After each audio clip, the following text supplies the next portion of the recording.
Dahil panay labas sa FYP ko, kaya pumunta kami dito sa The Pares District, Taytay.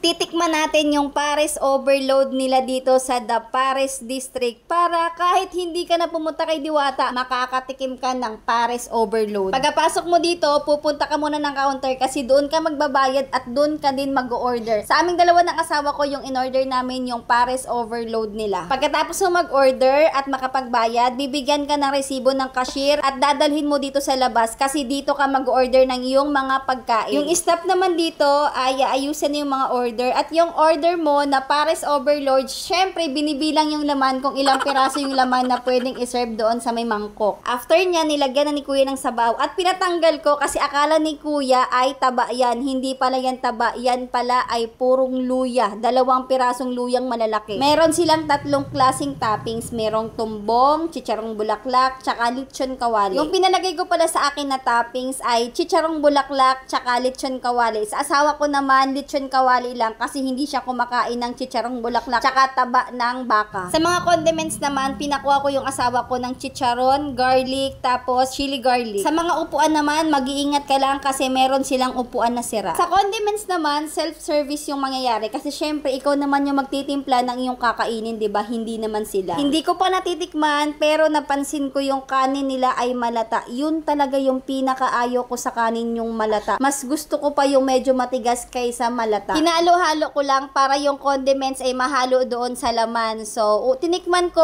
okay naman sa akin yung lasa ng kanilang Pares. Ang hindi ko lang talaga nagustuhan ay yung kanin nila na malata. Comments ko lang sa susunod, gandahan nila at sarapan nila yung pagsasaing nila ng kanin kasi malaking impact kasi yan pag masarap yung sinaing dito sa Pares overload nila. Pagkatapos ko talagang isubo, etong napakalaking taba ng baka ay parang sumakit talaga yung batok ko. In fairness naman, masarap yung lasa ng Pares overload nila. Yun nga lang kasi hindi naman talaga overload kasi yung laman nila ay bilang lang talaga para doon sa isang order na in-order ko. Sa Pares overload pala nila, wala silang libreng soft drinks pero meron silang libreng iced tea dito sa may gilid katabi ng mga condiments. Hindi ko rin alam kung anli nga ba yung drinks nila kasi hindi na ako nakapagtanong sa cashier. Ano ba naman yung cashier, hindi na kayo magkarinigan kasi yung patugtog dito sa Pares overload ay napakalakas. Sunday kami nung kumain dito at hindi naman gaano kadami yung kumakaing mga customers dito. Kasi nga hapon kami kumain, yung mga peak hours kasi mga tanghali, gabi, yun siguro yung dagsa ng mga customer. Kung nagustuhan mo yung content ko mga mare, pa-like and share na rin. Salamat. God bless.